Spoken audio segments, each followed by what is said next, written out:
네, 안녕하세요. 모카 김한영입니다. 오늘은 놀랍게도 넥소입니다. 이 넥소를 현대차가 보내준 게 아니라 이 평택시에 있는 행사에 초청하기 위해서 이 넥소를 보내왔다고 합니다. 야, 나 요즘 이제 어디 행사 가면은 차까지 보내주는 그런 입장이 된 건가? 성공한겨 수소차 넥소를 굳이 보내온 이유가 있다고 합니다. 평택시가 이제는 수소도시로 전환하기 때문이죠. 이 수소복합단지를 만들고 여기서 행사도 한다고 하는데요. 넥소를 타고 가면서 어떤 내용인지 살펴보겠습니다. 자, 출발할까요?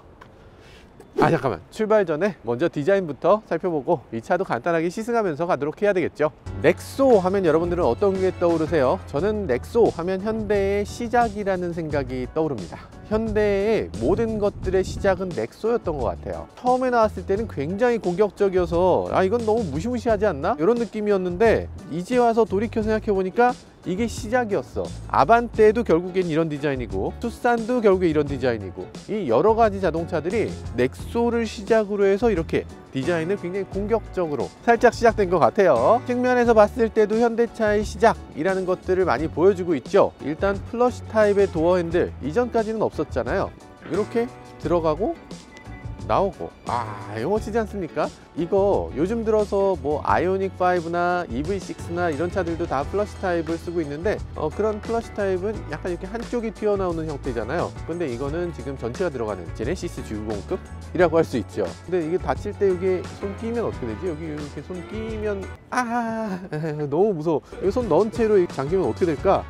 못하겠어. 안전장치는 여러 가지로 있는데요. 이제 화재가 발생한다거나 아니면 무리의 사고로 전원이 차단된다거나 이렇게 되는 경우에 자동으로 튀어나오게 만들어져 있어요. 전체적으로 봤을 때 이 차는 굉장히 거대한 자동차로 보이지만 뒤에서 이렇게 나란히 서서 보면 생각보다 아담해요. 디자인을 놓고 보면 마치 산타페 같은 크기의 자동차 같은데 실제 자동차 크기는 투싼 크기입니다. 그래서 이게 그렇게 크지는 않다 이런 생각이 들긴 하는데요. 에어로다이나믹을 극단적으로 강조하다 보니까 이렇게 둥글둥글한 디자인이 된 것 같고, 그리고 이 차가 시작한 게 또 하나 있습니다. 와이퍼가 히든 타입으로 여기로 들어간 거, 이것도 현대차에서 이 차가 처음으로 시도한 거라고 볼 수 있죠. 이런 식으로 에어로다이나믹을 강조한 거, 이것도 사실 이 차가 처음.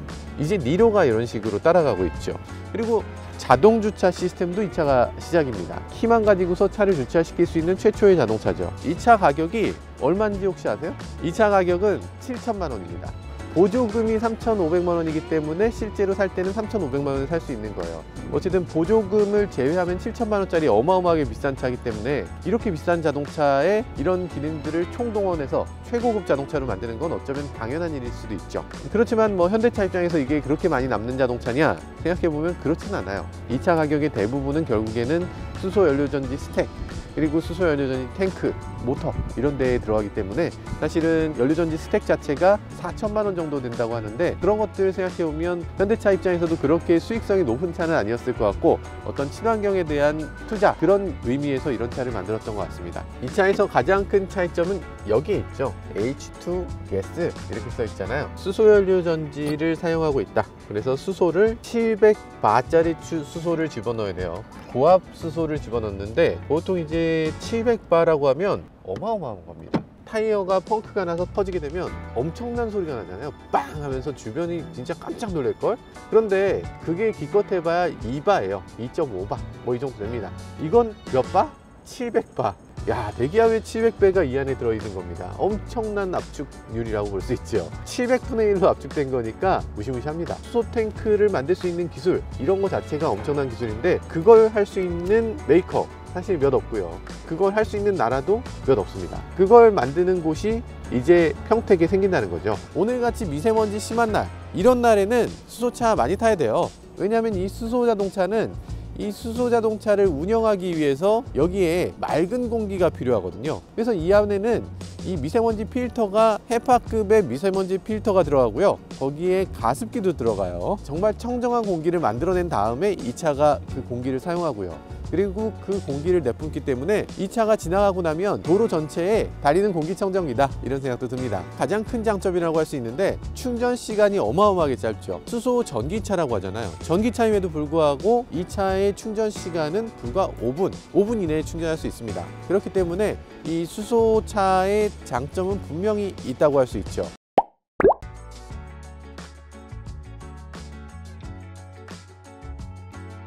네, 수소 모빌리티 쇼 같은 걸 한다고 합니다. 어떤 내용인지 사실 저도 잘 모르는 상태로 가는 거예요. 아, 이거 걱정되는데 이거 괜찮을까? 평택이 웬 수소? 네, 이런 생각이 드시죠? 저도 사실 처음엔 그런 생각이 들었어요. 근데 알고 보니까 평택이 수소를 해야 되는 이유가 있더라고요. 네, 가면서 좀 더 말씀드리도록 하겠습니다. 딱 탔을 때 기분 좋은 점은 킬로미터 수가 500km가 넘게 찍힌다는 거예요. 이 점이 뭔가 마음을 좀 든든하게 합니다. 전기차는 대충 한 400km 정도? 이 정도라고 보면 이 차가 적어도 100km 이상을 더 가는 거기 때문에 마음이 좀 편하게 느껴지는 부분은 확실히 있네요. 물론 그 비용은 훨씬 더 많이 들긴 합니다. 그리고 충전소가 흔치 않아서 충전소를 가는 것을 반드시 고려해야 돼요. 이 충전만 좀 잘 갖춰진다면 넥소라는 차, 지금보다 훨씬 더 많은 사람들의 사랑을 받을 수 있지 않을까, 그런 생각이 들어요. 그러니까 수소차 이렇게 잘 만들어 놔도 인프라가 없으면 그냥 꽝인 겁니다. 인프라가 제대로 갖춰져야만 수소차가 제 가치를 낼 수 있어요. 그래서 이 넥소에 대한 평가는 완전히 극과 극으로 갈라집니다. 어떤 운전자는 아, 정말 이건 탈 수가 없는 자동차다, 아니 내 삶의 방식을 차에다 맞춰야 돼? 이런 사람이 있는가 하면 충전소 한 번씩 가면 되지, 그게 뭐 어려워, 주유소도 가는데, 뭐 이런 식으로 생각하시는 분들도 계신 것 같아요. 그 차이는 어디서 나오냐면 아마도 이 충전소가 우리 집 근처에 있느냐 없느냐, 이것이 가장 중요한 요인인 것 같아요. 지금 울산에 계신 분들은 울산에는 은근히 충전소가 많습니다. 그 충전소에 그렇게 사람들이 많이 붐비지도 않고요. 그러다 보니까 이 울산에서는 이 넥소에 대한 평가가 너무 좋고, 이 서울이나 다른 지방에서는 이 넥소를 어쩌다가 구입하신 분들이 충전이 너무 어렵다, 굉장히 불만을 표하는 분들도 계신 것 같아요. 자기 집이나 회사나 어쨌든 내가 가는 곳 중에 한 곳에는 반드시 충전소가 있어야 되고, 그런 것들을 생각해 보면 평택처럼 이렇게 수소도시로 가겠다라는 지역이 있으면 이 넥소 굉장히 유용한 자동차가 될 수 있겠죠. 수소 전지 자동차, 그러니까 수소차 뭐다를 잘못 알고 계신 분들도 계신 것 같아요. 수소차는 전기차죠. 기본적으로 전기 모터로 동작합니다. 그러면 뭐가 다르냐? 전기를 어떻게 저장하느냐가 달라요. 그러니까 우리가 수소차라고 하면 전기로 수소 만들잖아, 수소로 다시 전기 만들어? 야, 그럼 바보 아니야? 그럴 거면 그냥 전기로 가지, 이런 생각들을 하시는 것 같아요. 아니, 그게 아니고 수소 전기 자동차이기 때문에 이 차도 전기차고, 그걸 배터리 대신에 수소를 쓰는 겁니다. 수소가 배터리예요. 화학 배터리를 쓰느냐 수소 배터리를 쓰느냐, 이렇게 생각하시면 돼요. 배터리라는 표현을 수소에다 쓰진 않지만 퓨얼셀에서 연료 전지라는 표현을 씁니다. 이게 배터리다, 이렇게 생각하시면 사실 크게 다르지 않아요. 그 수소는 놔두면 어차피 산소하고 결합되고 어차피 거기서 전기가 저절로 나오는 물질입니다. 근데 그거를 좀 더 가속화시켜서 빠르게 산소와 결합할 수 있도록 만드는 게 수소 연료전지 스택이에요. 그게 이 넥소의 특징이고요. 아니, 그러면 배터리에다 저장하지 왜 수소로 바꿔서 저장해요? 수소가 스택이 더 비싸다며. 맞습니다. 수소 스택이 더 비싼데, 그 수소 스택을 이용하는 이유는 세상 자체가 수소 세상으로 바뀌기 때문에 그런 거예요. 수소 사회로 바뀌게 되면 수소를 전기로 바꾼 다음에 전기를 또다시 배터리를 충전하는 데 써야 되는 거죠. 이 친환경 발전소, 풍력 발전, 조력 발전 할 것 없이 전기를 생산했다가 썼다, 이런 친환경 발전들의 특성 때문에 친환경 발전을 할 때 그 전기를 저장할 필요가 생기는 거예요. 전기를 저장할 방법이 뭐가 있는가? 배터리는 전기를 저장하는 방법이 아니죠. 배터리 양이 어마어마하게 커져야 되니까. 수소는 상대적으로 그렇지 않죠. 수소는 통만 있으면 어마어마한 에너지를 저장할 수 있는 방법이기 때문에 수소를 저장해 놓는 방식이 이제는 전기를 저장하는 거의 유일한 방법이라고 할 수 있죠. 그러니까 예를 들면 도시 전체가 친환경 발전을 한다. 낮 시간에 돌아갔던 태양광, 바람이 불 때 저장됐던 그 풍력, 그런 것들을 어떻게 저장하느냐? 당연히 수소로 저장하는 거죠. 그러면 그거를 당연히 집에다 공급하고 당연히 그걸 활용해서 자동차도 돌아가게 한다는 거, 그런 것들이 이 넥소의 추구하는 방향입니다. 실제로 그렇게 되느냐? 아직은 안 되고 있어요. 우리나라에 수소 도시라 할 것이 없기 때문에 수소를 만들기 위해서 가스를 개질한다거나 하는 방법으로 수소를 만들어내고 있어서 지금은 수소가 그레이 수소라고 해서 이산화탄소를 내뿜는 방식으로 수소를 생산하고 있기 때문에 아직은 그렇게까지 친환경이라고 할 수가 없습니다. 수소 자동차를 만드는 것만으로는 친환경이 아니고 수소 사회, 수소 도시, 수소를 만드는 방식 자체를 바꾸는 그런 일들이 벌어져야만 진정한 친환경 자동차가 될 수 있다는 거죠. 그래서 지금 이 수소 도시를 만들어낼 거야 라는 게 평택시의 어떤 방향인 것 같습니다. 저 많은 화물차들 보세요. 지금 한둘이 아닙니다. 정말 어마어마하게 많은 화물차들이 지금 평택항을 향해서 가고 있어요. 그리고 자동차 수입차는 어지간하면 다 평택항에서 옵니다. 그래서 평택항에 지금 테슬라가 몇 대 있다 이런 것들이 막 공유되기도 하죠. 일단 화물차 같은 경우는 특성이 특정한 지역에 꼭 도착한다는 거예요. 평택이면 평택, 부산이면 부산, 이런 항구를 반드시 갑니다. 그런 곳을 계속 왕복하기 때문에 이 전기차라면 사실 쉽지 않죠. 전기차는 도착한 다음에 저 차를 어떻게 충전할 거야? 충전하려면 적어도 하루 정도는 묵혀야 되는데, 이 친환경차로 전환하기가 그렇게 쉽지 않습니다. 그런데 이게 만약에 수소 트럭이 된다면 어떨까? 엑시언트 수소 트럭 있잖아요. 그런 현대차의 수소 트럭으로 전환한다면 자기가 가는 곳이 뻔하게 정해져 있기 때문에 그 항구 같은 데에서 충전을 하고 고속도로를 왔다 갔다 하고, 이렇게 되면 굉장한 파괴력이 있을 것 같습니다. 친환경차로 완전 전환될 수 있는 유용한 운송수단이라는 생각이 들어요. 트럭도 당연히 그렇고, 저는 버스도 수소화 시키는 게 굉장히 쉬운 일이지 않을까, 이런 생각도 해보게 됩니다.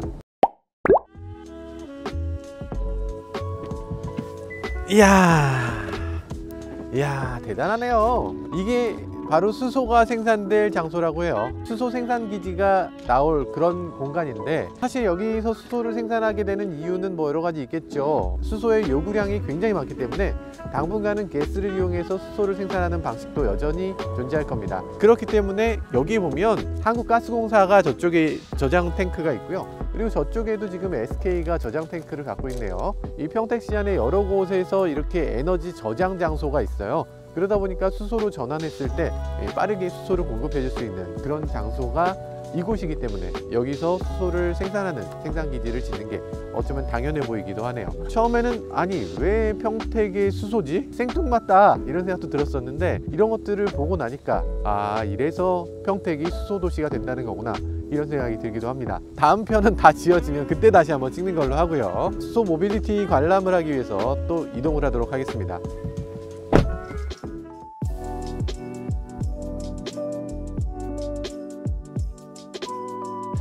네, 드디어 왔습니다. 드디어 왔는데 여기는 어디냐? 수소 모빌리티 특구 조성 업무 협약식이 열리는 곳입니다. 여기 있는 차들을 보면 뭔가 알 것 같아요. 여러분들 수소 엑시언트 보셨어요? 저는 만져도 봅니다. 심지어는 저는 타보고 주행도 해볼 수 있어요. 훌륭합니다. 이런 일이 다 있네요. 이 수소 엑시언트와 일반 엑시언트를 구별하기 굉장히 어렵잖아요. 거의 비슷하게 생겼는데 그 차이는 이런 데 있어요. 이 틈으로 이렇게 보면 수소 탱크가 이렇게 5개가 쭉 나란히 서 있는 걸 볼 수 있어요. 전 세계에서 굉장히 관심이 많고요. 유럽에는 이미 수출이 개시됐어요. 현대가 정말 놀라운 자동차를 선보이고 있죠. 니콜라 같은 경우에 이렇게 수소를 가지고서 주행한다 하고 말은 해놓고 실제로 할 수가 없었잖아요. 현대는 이미 수출해서 현역에서 뛰고 있는 거예요. 대단하죠. 현대차 주가는 왜 그래 근데. 네, 현대차 주식 세상에. 네, 어쨌든 한번 타보도록 하겠습니다. 이거 진짜 되는 건가? 자, 일단 들어가 볼게요. 자, 여기서 온? 키 온이 되네요. 소리 시동 중입니다. 시동까지 시간이 좀 걸리네요. 아니 지금 봤을 때는 일반 엑시언트하고 구별이 안 되는 게 특징이네요. 돌리는 형태야. 이야, 신기합니다. 후방 카메라도 있네. 아이오닉에 있는 그 기어 노브 타입을 사용하고 있네요. 이렇게 앞뒤로 이렇게 기능들이 많은 게 놀라운 게 아니고 특이한 게 하나도 없는 게 놀라운 거예요. 지금 봤을 때는 이 수소연료 전지만의 특별한 게 없어. 시동 소리만 좀 다르죠. 시동을 딱 걸었을 때 이게 지금 수소연료 전지에서 나는 소리인가 보죠? 아니 이게 소리가 이렇게 크다고? 근데 물론 이게 트럭의 사운드에 비하면 훨씬 조용한 거기 때문에 일반적인 디젤 차에 비하면은 정숙하다 이런 생각이 들지만, 뭔가 이렇게 바람 소리가 계속 나는 게 좀 거슬린다는 사람이 분명히 있을 것 같네요. 네, 이런 식으로 수소에서 연료전지 스택으로 가고 배터리를 충전해서 그걸로 주행을 하는 이 단계를 보여주고 있어요. 수소를 발전해서 충전해서 달리는 자동차라고 보면 될 것 같습니다. 그래서 그 중에 어떤 단계를 지금 지나고 있는지 에너지 흐름도도 볼 수가 있어요. 수소 잔량이 91%다. 주행 가는 거리는 460km. 와, 한 번 충전에 460km를 가면 이 정도 트럭에서는 축복이죠. 근데 지금 공차일 경우에 그렇고, 만약에 짐을 가득 실었을 때는 전혀 달라지니까 단순하게 계산해서는 안 됩니다. 이 차는 특이하죠. 이 차는 굉장히 특이한 차입니다. 우리가 가장 자주 보는 차기도 해요. 쓰레기차를 봤을 때 많은 분들이 아실 거예요. 여기 이렇게 타죠. 바로 여기서 채우고 놓고 세우고 넣고 이런 식으로 합니다. 가장 한국적인 그런 쓰레기차라고 할 수 있죠. 쓰레기차가 너무 많은 영역을 너무 적은 분들이 하고 계신 거 아닌가 해서 조금 가슴이 아픈데, 그분들이 여기서 또 뭐 하냐면 이 쓰레기 냄새는 둘째치고 이 차에서 매연이 막 쏟아져 나오잖아요. 여기 매연 나오는 걸 그냥 맡으면서 일을 하셔야 되는데, 수소차라면 여기서 매연이 나오는 일이 없고요. 그래서 굉장히 힘들지만 그래도 건강이 훨씬 낫다 이런 생각이 들고요. 그리고 또 이분들이 얼굴이나 손이나 굉장히 더러지고 정말 고된 일을 하는데, 그리고 나서 손 한 번 씻을 데가 없다는 거예요. 그래서 여기에 이런 아이디어를 내놨습니다. 세면대를 만들어 놨어요. 이 차를 운행을 하고 나면 여기서 수소가 자연히 물을 만들잖아요. 완전한 증류수에 가까운 가장 깨끗한 물이죠. 그런 깨끗한 물이 여기 이렇게 있고요. 아, 좋네요. 좋네요. 아이디어인데 청소하시는 분들에 대한 애정이 담겨있는 아이디어다라는 생각이 들어요. 그러면 이 차는 어떤 식으로 탱크를 숨겼나? 아마도 수소연료전지 스택과 수소연료전지의 탱크 이 안에 숨겨져 있을 것 같은데요. 그런데 장점만 있는 건 아니어서 수소 트럭을 하게 되면 이만큼 공간을 희생하게 되는 거죠. 기존에 있었던 트럭을 조금 자위개조해서 이 적재 공간도 넓으면서 동시에 수소 스택도 넣을 수 있는, 그리고 수소 연료통도 넣을 수 있는 공간이 좀 나오면 좋겠다 이런 생각이 드네요. 가장 중요한 건 사실 여러분들이 항상 이용하시는 버스죠. 왜 버스냐? 우리가 매일 타는 거니까. 그리고 버스 정류장에서 버스 기다리면 버스들이 앞에서 왔다 갔다 하잖아요. 도시의 한가운데, 그것도 내 코앞에서 발암물질을 계속 내뿜는 게 바로 버스입니다. 그렇기 때문에 버스는 전동화 정말 빨리 해야 되고요. 일렉시티라는 건 시내 버스잖아요. 초저상 버스로 만들어진 버스입니다. 아이고 피디님, 그 뒷문으로 타시면 어떡해요. 아, 버스 앞문으로 타셔야지. 아, 나 진짜. 아, 피디님, 들어오세요. 아, 이렇게 들어와야죠. 아, 피디님 뭐 좀. 자, 여러분들 혹시 일렉시티를 운전하실 일이 살다 보면 있을 수도 있어요. 어떤 식으로 운전하느냐? 일단 키 돌리면 시동이 안 걸려요. 전원 스위치가 따로 있습니다. 안전을 위해서 이렇게 돼 있는 거죠. 라이닝 마모도 나오고, 이카스 해서 이제 서스펜션의 높이랑 이런 것들 자가 진단을 합니다. 진단을 해보니까 문제가 있는지 없는지 이런 것들을 보여주고 있어요. 수소 전지를 계속 이렇게 달구고 있죠. 이 차는 수소연료 전지에서 바로 모터로 직결하는 게 아니라 그 중간에는 리튬이온 배터리가 또 들어갑니다. 리튬 포리머 배터리가 이쪽 앞쪽에 천장에 2개가 장착되어 있고요. 그 뒤로 수소연료 전지통이 5개가 장착됩니다. 이 수소 전지에서 계속 수소 발전을 하고 배터리가 어느 정도 충전이 돼야지 그때부터 운행을 할 수 있게 되는 거예요. 그러니까 배터리를 충전할 시간이 필요하다라는 거고요. 오, 차가 갑니다. 오, 세상에. 네, 다음 정류장은 모카입니다. 내리실 분들은 부자를 울려주세요. 차체를 이렇게 기울일 수도 있고요. 차체를 이렇게 높일 수도 있고요.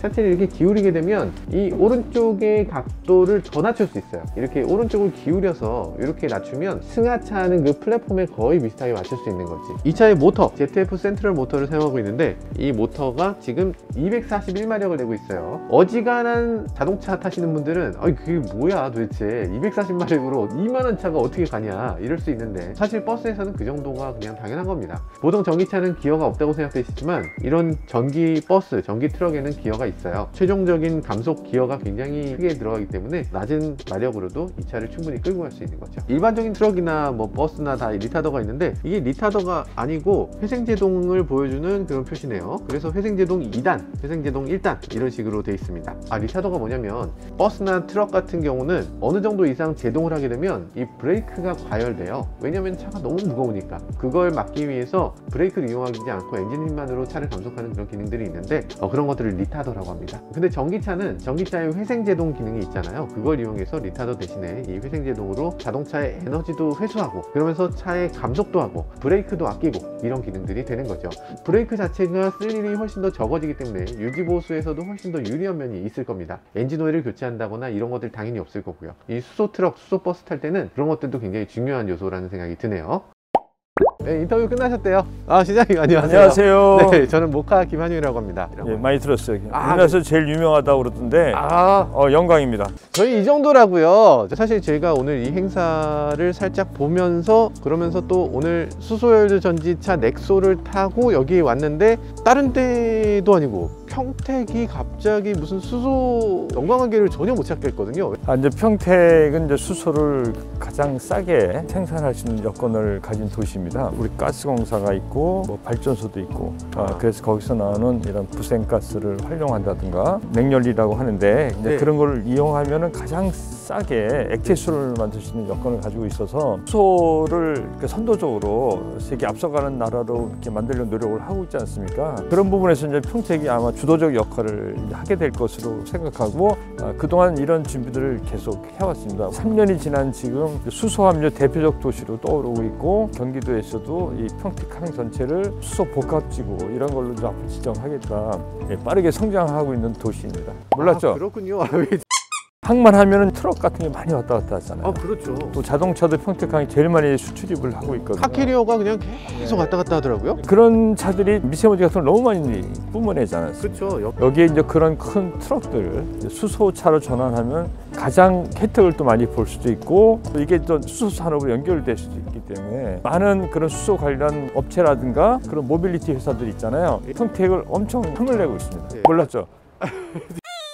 근데 자가용 같으면 집집마다 다 수소 충전소를 설치할 수가 없지만 이 평택항에다가 수소 충전소 하나 딱 놔두면 화물차들 아주 쉽게 전환할 수 있을 텐데 왜 안 하나 이런 생각을 했었거든요. 우리 수소 교통기지를 건설 중입니다. 네. 버스나 트럭, 수소 관련 모빌리티가 와서 쉽게 충전하고 또 나가고 할 수 있도록 수소 생산과 수소 모빌리티 산업을 육성하면서 또 자동차 연관 산업도 키워서 수소 산업뿐만 아니라 이게 우리는 자동차 산업에도 크게 발전할 수 있도록 저희가 준비를 하고 있는데 목화에서 와서 또 이렇게 저희를 관심 가져주셔서 정말 너무 기쁩니다.